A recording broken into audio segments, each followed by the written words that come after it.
Muy buenos días, Iglesia Bíblica Bautista de Alto Hospicio. Estamos gozosos de poder estar en la casa del Señor en esta maravillosa mañana. Como empezamos la semana pasada en el estudio de los mini libros del Nuevo Testamento, abarcamos el libro bien interesante de Judas. El día de hoy vamos a avanzar con una epístola que en esencia algunos incluso llaman una correspondencia personal, que difiere de una epístola porque se siente que no está escribiendo unas normativas eclesiásticas, sino está dando más una opinión. Pero hoy día vamos a ver esta carta, se podría decir, de Segunda de Juan, que está justo después de Primera de Juan y antes de Tercera de Juan, pero está ya casi terminando el Nuevo Testamento en un regreso, en la lista regresiva se podría decir. Estaríamos yendo de Apocalipsis, luego hacia atrás Judas y luego hacia atrás las tres epístolas o cartas de Juan. Entonces vamos a abarcar este maravilloso libro de un capítulo y como es tan corto lo voy a leer, son simplemente 13 versículos. Dice así: el anciano, a la señora elegida y a sus hijos, a quienes yo amo en la verdad, y no solo yo, sino también todos los que han conocido la verdad, a causa de la verdad que permanece en vosotros, o en nosotros, mejor dicho, y estará para siempre con nosotros. Sea con vosotros gracia, misericordia y paz de Dios Padre y del Señor Jesucristo, Hijo del Padre, en verdad y en amor.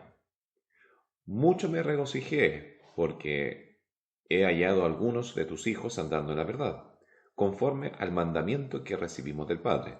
Y ahora te ruego, Señora, no como escribiéndole un nuevo mandamiento, sino el que hemos tenido desde el principio, que nos amemos unos a otros.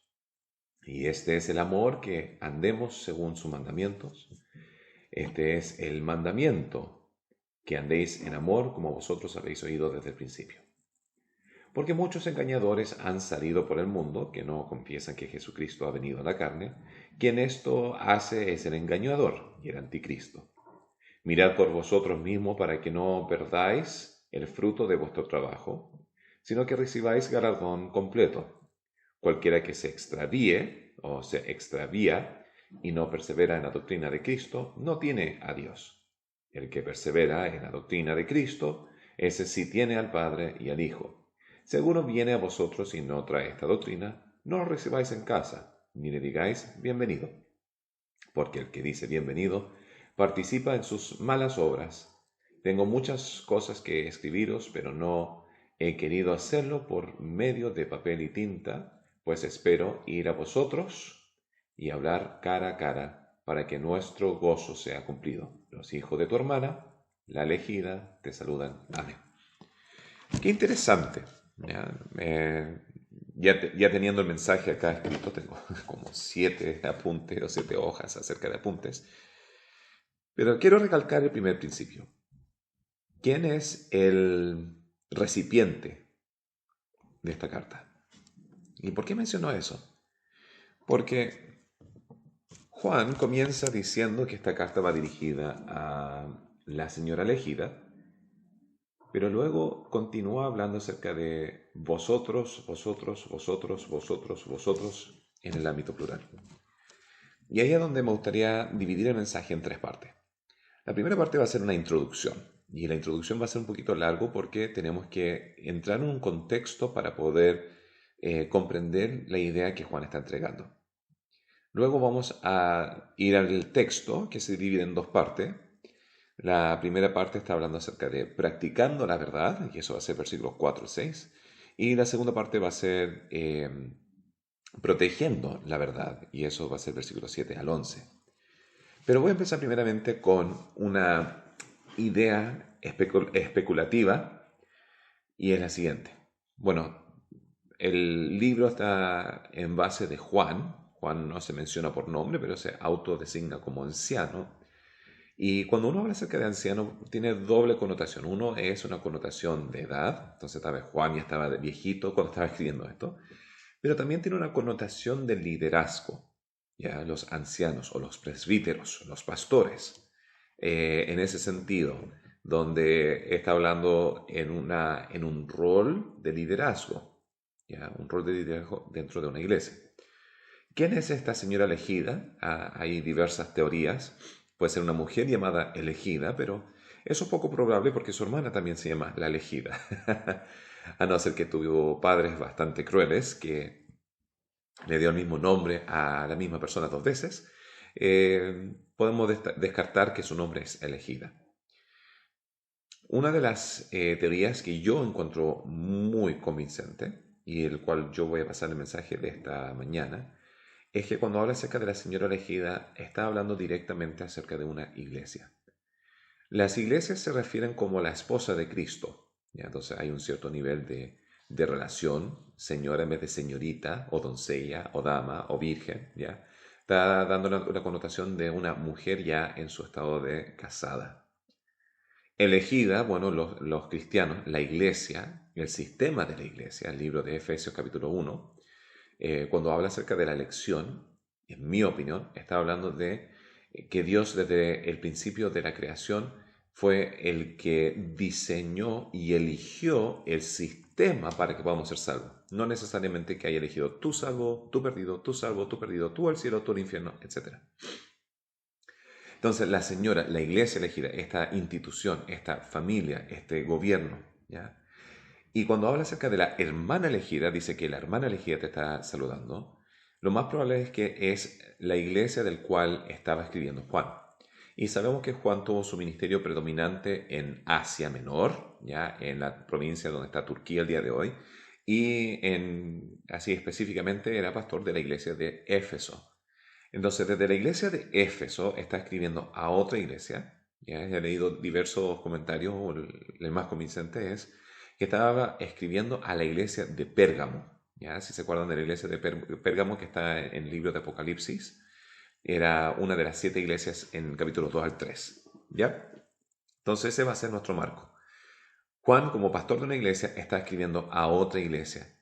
Y ahora hace un poquito más de sentido el ámbito de la pluralidad de lo que está escribiendo acerca de estos hijos. Porque cuando vemos a los 3 principales del Nuevo Testamento, disculpen eso, cuando vemos a los 3 principales del Nuevo Testamento que están escribiendo canónicamente, tenemos en esencia a Pablo, a Pedro y a Juan. Ahora también tenemos a Lucas y también tenemos ¿cómo se llama? A Santiago, a Judas, entre otros. Pero los 3 principales, en mi opinión, serían Pedro, Juan y Pablo. Y Lucas podría estar entrando, pero entrando con estos 3 personajes, ¿cómo ellos se dirigían al tema de la congregación o la asamblea o la iglesia? Bueno, Pablo ocupa la palabra más común para la iglesia como iglesia. ¿Ya? Y porque Pablo es uno de los principales que estamos leyendo siempre acerca de la connotación de estructura, eclesiología, etc. Tenemos esta palabra que es sumamente ocupada por nosotros, es la palabra iglesia. En el caso de Lucas, no tenía esto escrito, pero me acuerdo, Lucas le gusta mucho ocupar en el libro de Hechos la palabra discípulo, más que iglesia. Y los discípulos de Cristo, los discípulos del camino, ¿ya? Y esa era como la connotación que se estaba ocupando grandemente. En el caso de Pedro, él habla mucho en el ámbito de gobernación, que el reino, el imperio, etc. Y en el caso de Juan, cuando vemos a primera de Juan, vemos que la connotación que él ocupa, y lo ocupa grandemente en esas epístolas, tiene que ver con el tema de la familia. El padre, el hijo, el joven. Y al verlo de esta manera, cuando vemos a la señora elegida y a sus hijos, uno podría llegar a esa conclusión que está hablando acerca de la iglesia, probablemente, o tal vez, o posiblemente, la iglesia de Pérgamo, o tal vez otra iglesia allá en Asia Menor, y Juan escribiendo desde Éfeso. Entonces, acá estamos viendo esa connotación. Ojo, acá estamos viendo como un preámbulo para poder entender este libro, diferentes olas de oposiciones que ha tenido el cristianismo. Primeramente, la primera ola que se ve fuertemente en el ministerio de Pablo, y esto empieza a surgir en el capítulo 15, 14, por ahí del libro de Hechos, es el movimiento de los judaizantes. Estos eran judíos celosos, algunos eran sacerdotes, algunos eran fariseos, que empezaron a convertirse al cristianismo, pero en su deseo y fervor de mantener su ideología eh, judaica, empezaban a promover el legalismo. Y el libro de Gálatas se concentra grandemente en confrontar este error y cómo lo corrige. Pablo es bastante brillante en ese sentido porque está siendo inspirado por el Espíritu.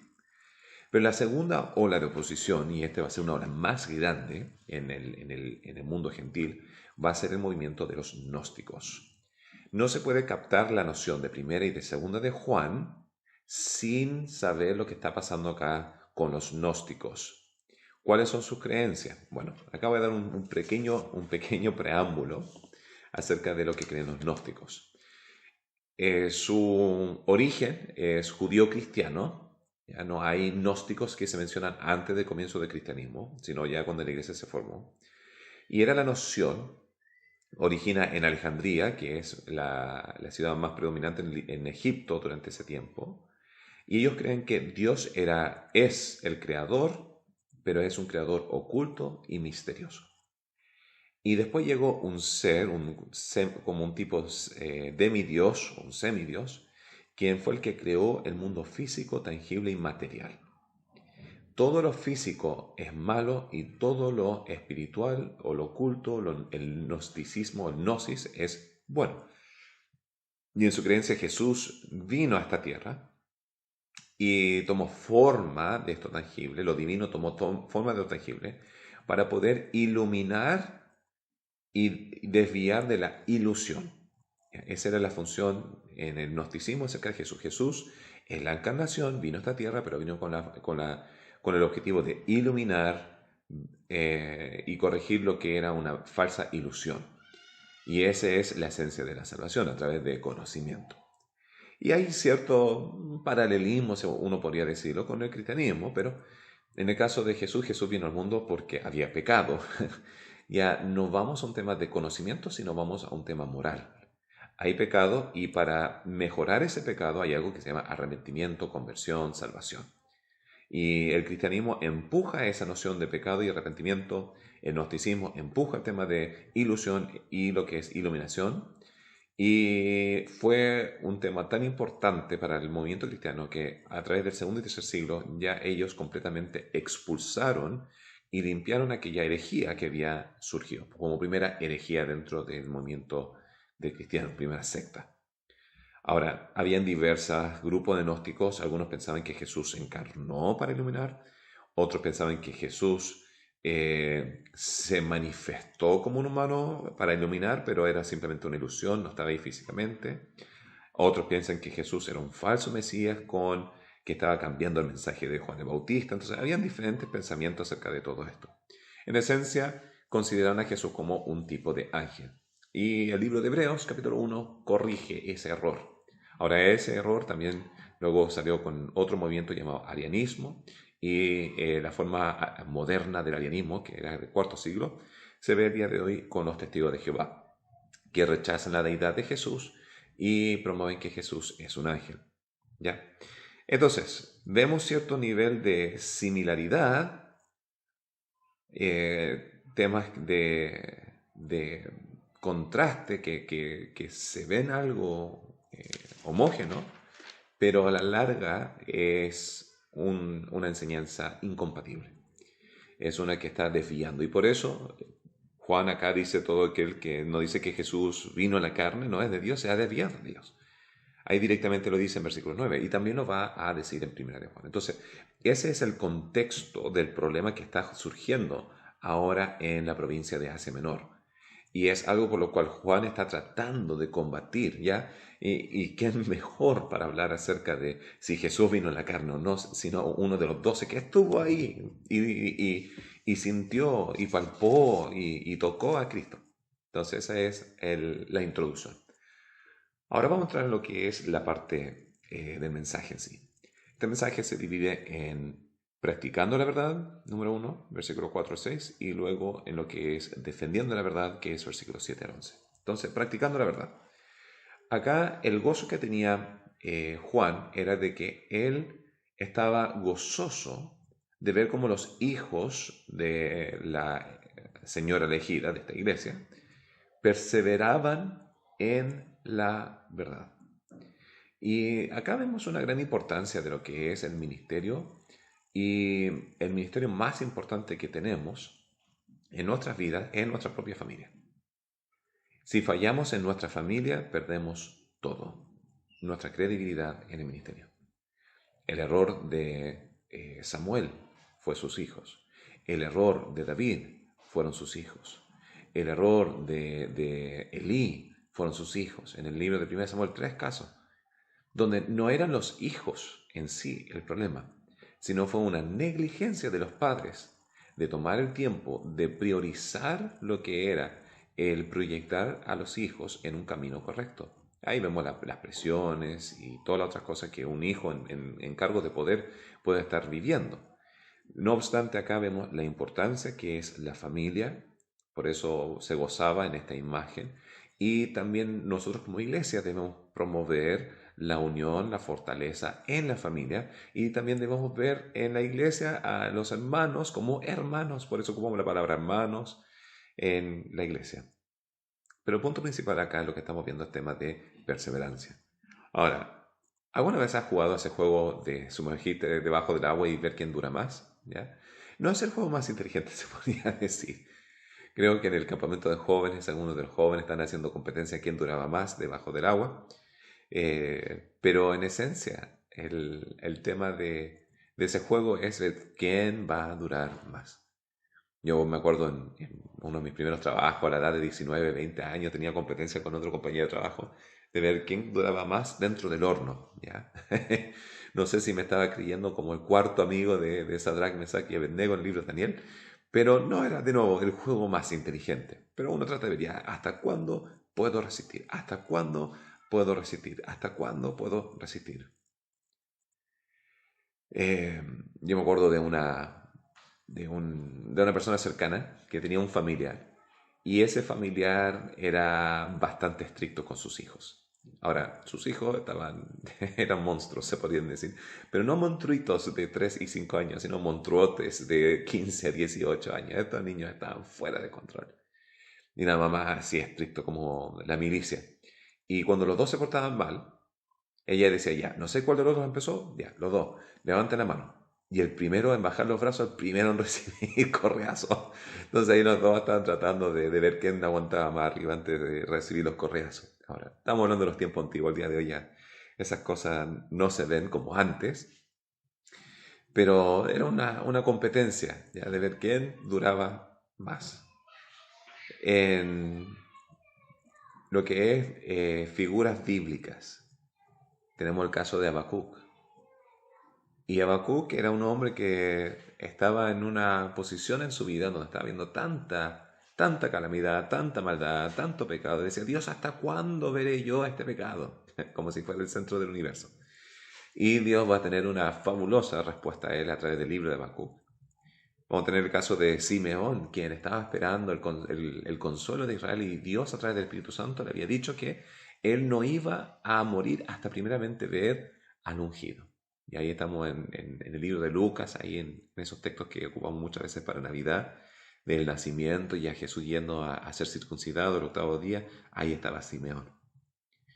Pero cuando yo pienso en este tema de perseverancia, porque ese era el gozo que tenía Juan, que veía que los hijos, algunos de estos hijos de esta mujer elegida, perseveraban.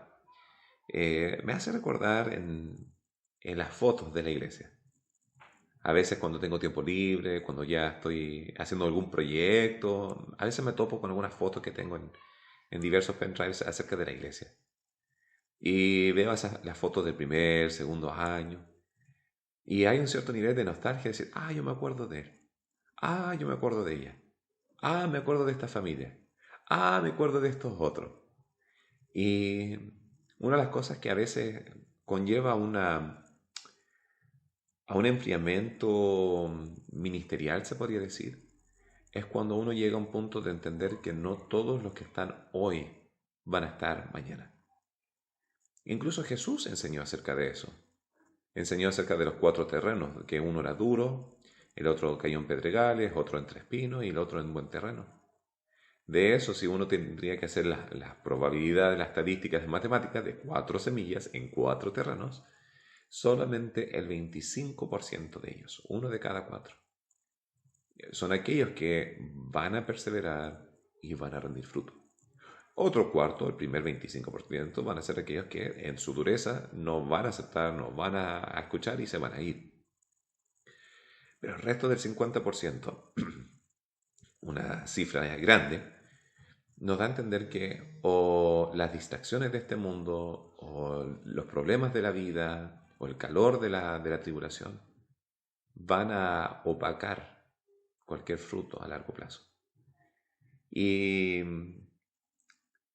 es importante entender que esas cosas van a ocurrir y Jesús nos dijo de antemano para que pudiéramos alentarnos que no es un problema de liderazgo, no es un problema de la iglesia, no es un problema de la enseñanza, sino es el corazón del hombre. Nos da tranquilidad de poder depender en que Dios va a hacer su obra. Pero lo primero en irse en tiempos de perseverancia, en tiempos de tribulación y seguir y fortaleza y fuerza, es un corazón vulnerable. Y es por eso que Juan dice, voy a recordarle que además de perseverar en lo que es la obra del Señor, hay algo en el cual no pueden perder, que es lo primero en irse, y es un corazón vulnerable. Tiempos nos hace apáticos. Nuestro corazón se torna muchas veces como el de Juan. Yo acabo de terminar de leer Apocalipsis 22, ya estoy haciendo este mensaje jueves de la mañana, me estoy adelantando. Pero en Apocalipsis 22, terminando hoy, en este maravilloso Nuevo Testamento, me topé con este versículo, en el versículo 11 dice así, el que es injusto sea injusto todavía, el que es inmundo sea inmundo todavía, el que es justo practique la justicia todavía, y el que es santo santifíquese todavía. Qué interesante que Juan, al terminar todo el Nuevo Testamento, está terminando con esta frase en este último capítulo. No sé el por qué escribe eso, pero si es que lo llevamos a una noción personal, tal vez podemos sentir que dentro de Juan, él perdió ese corazón roto por las personas. Simplemente es lo que es. Ahora, yo no voy a culpar a Juan. Juan fue usado grandemente por Dios. Incluso Juan es el que está escribiendo, no pierdan ese amor. Pero él había vivido ahora un exilio en Patmos, donde había sufrido brutalmente en la carne, en su cuerpo, las marcas de su fe. Y vemos este retrato de los que van a seguir, sigan así.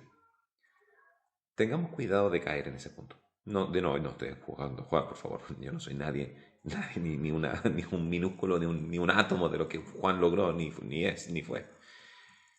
Pero volviendo a lo que es segunda de Juan, él está recordando que el primer mandamiento es amar a Dios con todo lo que tenemos. Y el segundo mandamiento es amar a Dios, o sea, amar al prójimo, disculpa, como a uno mismo. Y ahí es donde yo entro en la pregunta, ¿qué es amor? ¿Qué es amor?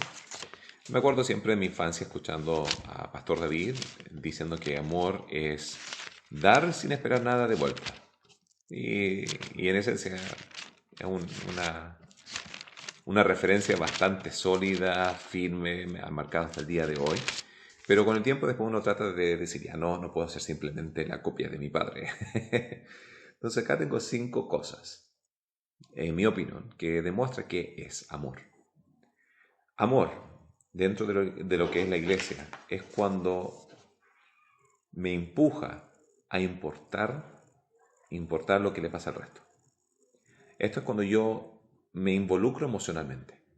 Acá es cuando mis sentimientos están conectados.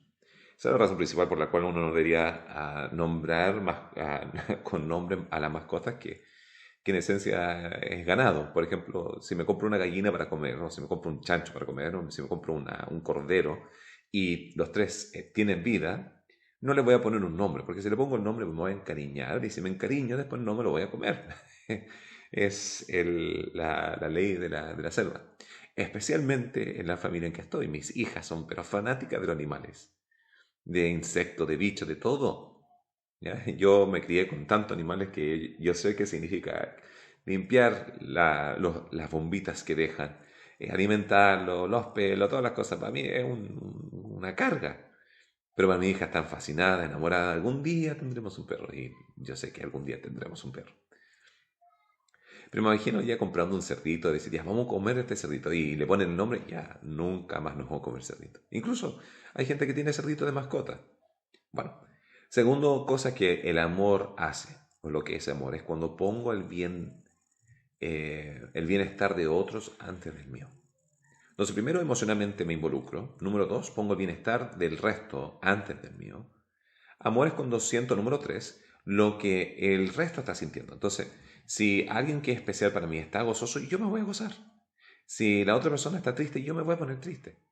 Entonces, ojo, si tú dices que amas al resto y hay alguien que está celebrando porque le fue bien y yo me siento envidioso internamente, hay una gran pista de que realmente no le tengo amor, sino envidia. Hay que corregirlo. Número cuatro, cuando hay amor, eso empuja a expresarlo, sea a través de acción, sea a través de palabra, sea a través de servicio. Ahí uno ha leído el libro de los 5 lenguajes de amor, entonces uno puede entender eso, pero lo va a expresar de diferente manera. Y número 5, cuando viene a qué es amor, es cuando yo suelto todo o cualquier rencor que podía tener con otra persona.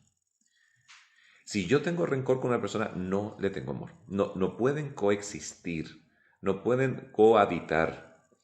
Y ahí es donde nosotros tenemos que tomar la decisión de soltar ese rencor. Ahora, una iglesia que refleja esos 5 puntos, como en el caso de esta iglesia en segunda de Juan, de la señora elegida, este tipo de iglesia es la iglesia que nosotros, la iglesia bíblica bautista de Alto Hospicio, buscaremos ser. Esas son las iglesias que están en peligro de extinción el día de hoy. Esas son las iglesias que gente muere por pertenecer, pero el cáncer de ello es un cristianismo, un amor sintético, la imitación, el de la máscara. Eso obstaculiza que nosotros podamos, en esencia, ser una iglesia de ese tipo de calibre, de impacto que la gente desea estar. Ahora, yo creo que nuestra iglesia es bastante sana y siento que hay mucho amor. Creo que hay mucho por progresar todavía, pero creo que hay, en esencia, hay un empuje hacia este estilo de vida, estilo de expresión. Y es sumamente importante que si es que vamos a ser eficaces y hacer un impacto y lograr realmente ser una iglesia sólida, practicando la verdad, como era el caso de este primer segmento de este libro, vamos a tener que ejercitarnos más y más en este tema de la práctica del amor.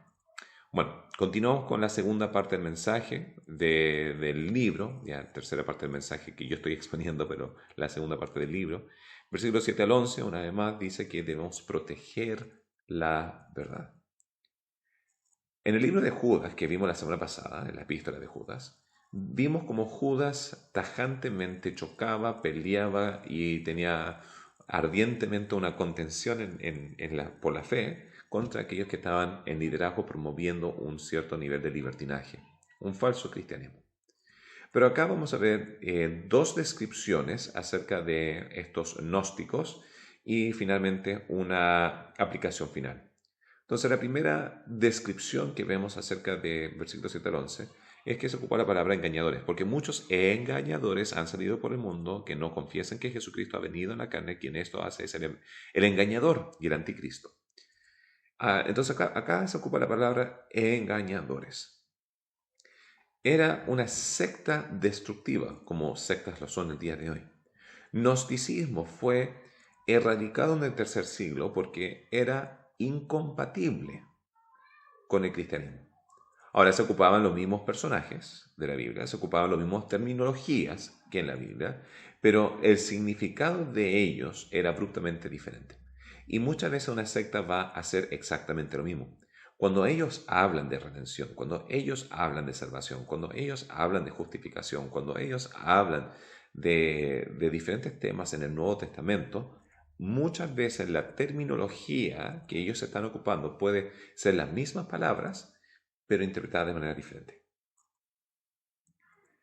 ¿Cómo veo esto? Es como, por ejemplo, un comercial antiguo de un Peugeot, que era un auto normal y el tipo se enamoró con un Peugeot 306, no me acuerdo qué modelo era, y empieza a machucar el auto hasta que finalmente llega a aparecer como un Peugeot machucado. ¿Es un Peugeot? La respuesta es no, no lo es. No es ese auto, creo que es francés. Y las sectas del día de hoy hacen exactamente lo mismo. Tratan de tomar su religión y lo machucan de tal manera de que parezca parecido al cristianismo cuando realmente no lo es.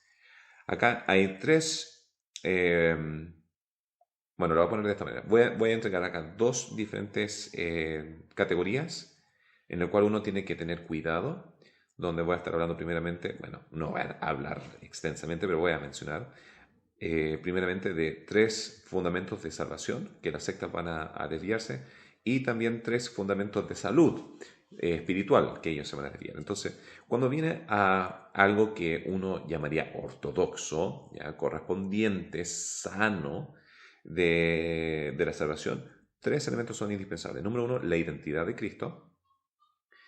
Número dos, la obra de Cristo, lo que logró, y finalmente la adquisición de la salvación que se logró a través de la obra de Cristo. ¿Ya? Y esa es a través de la fe sin las obras de la ley. Esos tres puntos son indispensables, que si al carecer uno ya salvación no es permitido. Voy a comenzar con el tema de la identidad de Cristo. Si Jesús no es la segunda persona de la Trinidad, si no es el Verbo encarnado, si no es uno con Dios, si no es un simple hombre o un ángel, realmente no es suficiente su obra a través de su omnipotencia de poder salvar toda la humanidad. Si no, sería uno por uno. Entonces sería un humano por un humano o un ángel por un ángel. Pero Cristo ya dio demasiadas referencias a través del Evangelio de promover su deidad. Vemos las profecías del Antiguo Testamento que cumplen esta expectativa, que demuestran de nuevo la deidad de Cristo, especialmente en las profecías. Y Pablo y las epístolas también recalcan la deidad de Cristo. Y en el libro de Apocalipsis también se aplica la deidad de Cristo. La deidad de Cristo está a través de toda la Biblia. Entonces, cuando nosotros rechazamos la identidad de Jesús, Jesús dijo, si vosotros creéis que yo no soy, o si vosotros no creéis que yo soy, disculpa, estamos en el libro de Juan, dice, moriréis en vuestros pecados. Es claro, si confesáis con vuestra... tuve una laguna mental, ¿ya? Bueno, volviendo al tema, Cristo en su identidad, luego Cristo en su obra. Si Él no resucitó físicamente, no fue victorioso sobre la muerte. ¿Ya? Estos tres principios son claramente una antítesis 100% de las enseñanzas específicamente de los testigos de Jehová, donde los testigos de Jehová no creen que Jesús es deidad, sino es un ángel, donde los testigos de Jehová no creen que Jesús resucitó físicamente, sino como un espíritu, y donde la adquisición de la salvación no es por fe, sino a través de obras. Entonces, cada secta va a estar cayendo en desviarse de los tres fundamentos de la salvación, porque según este texto, ¿quién está detrás de esta noción de los gnósticos? Sino es el engañador, el anticristo, Satanás mismo. Bueno, los tres fundamentos de salud que también caen en las sectas, donde estamos hablando de estos engañadores, es donde ellos enseñan una postura diferente acerca de la iglesia, que ellos son la única iglesia. ¿Ya? Cada denominación en el ámbito histórico que ha mencionado que son la única iglesia, en esencia contradice lo que es la enseñanza de la Biblia, contradice lo que es la enseñanza de la salvación que es por fe, y no tiene ningún valor bíblicamente hablando. Pero las sectas por lo general van a decir, ellos son la única organización, organismo, iglesia en la tierra. La segunda fundamento de salud que ellos van a estar adulterando va a ser que ellos son los únicos que pueden interpretar la Biblia, porque o la Biblia ha sido adulterada, o tiene un código secreto, o tiene un misterio que nadie sabe, y solamente ellos, porque son la única iglesia verdadera, segunda manifestación de una iglesia sectaria. En la Biblia, en el libro de primera de Juan, si no me equivoco, en el primer capítulo, habla de que la Biblia no es de interpretación privada, no vino por deseo del hombre, sino vino a través del Espíritu Santo. Bueno, me equivoco, era segunda Pedro capítulo 1, para, para, para validar. Y finalmente van a implementar métodos de temor, de culpa y cosas de esa índole. Cuando vemos a Jesús, ¿cómo era Jesús en su ministerio? ¿Estaba implementando temor y culpa al enseñar? No. Él presentaba verdad para que la verdad los hiciera libre. ¿Ya? Entonces, la búsqueda de sectas siempre ha sido y siempre será la búsqueda de control y de poder. La segunda parte de la descripción acerca de estos herejes sería: ellos se desviaron de Dios, no tienen al Padre, dice acá, los que no promueven a Cristo. Dice: si cualquiera que se extravía y no persevera en la doctrina de Cristo, no tiene a Dios. El que persevera en la doctrina de Cristo, este sí tiene al Padre y al Hijo. Entonces, en pocas palabras, está diciendo que estos engañadores no son salvos. Porque necesitas a tener al Hijo y al Padre para ser salvos. Entonces, si no lo tienes, es porque no eres salvo. Acá la pregunta: ¿puede gente no salva estar en una iglesia? La respuesta es sí. ¿Puede gente no salva dirigir iglesias? La respuesta es sí. Segunda de Pedro está advirtiendo acerca de los falsos maestros que se van a integrar dentro de la iglesia, van a tratar de desviar, incluso van a tratar eh, de engañar incluso a los elegidos. En la iglesia de Sardis, en el libro de Apocalipsis, dice que ellos son una iglesia que tiene el nombre de que viven, pero están muertos. Es una iglesia que no era salva, tenía los elementos, tenía la Biblia, tenían algunas cosas, pero en esencia no tenían la salvación. En el libro de Judas los pone de la siguiente manera: son árboles otoñales 2 veces arrancados o 2 veces muertos y desarraigados. Si es que uno piensa en requete matarlo, ahí Judas está requete matando a estos tipos, hablando en la parte espiritual. ¿Qué hacer? Entonces, estas son gente no salva, son gente engañadores, son gente con malas intenciones. Como iglesia, acá Juan está diciendo a esta congregación lo siguiente: si alguno viene a vosotros de estos y no trae esta doctrina de Cristo, dice, no lo recibáis en casa y ni le digáis bienvenido. Acá hay un punto importante, porque hay que recordar que las casas eran los lugares de asamblea, eran los lugares de estudio, no tenían edificios como lo tenemos el día de hoy, sino se juntaban en casas. Y casas son obviamente de espacios limitadas, no tienen las mismas facultades como un edificio el día de hoy, pero decían no juntarse, no lo dejen en la casa, no para ser rotos, sino es porque en la casa ellos venían para poder enseñar. Y Juan le está diciendo, no los dejen entrar, porque al entrar van a estar tratando de enseñar, de confundir, de desviar. Juan está advirtiendo, estas enseñanzas no son cristianismo. Son, por ejemplo, me acuerdo cuando yo era chico, mi papá compró un barco pirata de Lego. Muy bonito, muy bueno, bien entrete. Y pasó un tiempo y luego compró otro barco pirata de Lego. Pero el segundo que compró era de una marca que era una imitación del Lego original. Y me acuerdo estando en la casa de mi abuela en Estados Unidos, parece que era Navidad por ahí, compró el regalo, abrimos el motorio, tratamos de armar el barco, mi papá se frustró, puso todo dentro de la caja y se lo llevó, lo fue a retornar y lo cambió por otro juguete para la niña. Y me hace recordar o pensar en este momento que Pueden haber Legos originales de Suecia, ¿ya? O pueden haber Legos chinos. Los dos tienen la misma funcionalidad, los dos tienen la misma idea, lo mismo tienen el mismo, incluso algunos mismos patrones, diseño, etc. Pero los que han tratado de juntar los dos, ¿son los dos Legos compatibles sí o no? Y aquellos que saben, porque lo han intentado en el pasado, saben que la respuesta es no, no son compatibles. Misma idea, pero incompatibles. Cuando viene a las sectas y el cristianismo, van a tener la misma jerga, la misma vocablo, el mismo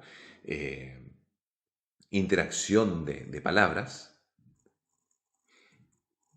pero la creencia en sí es incompatible.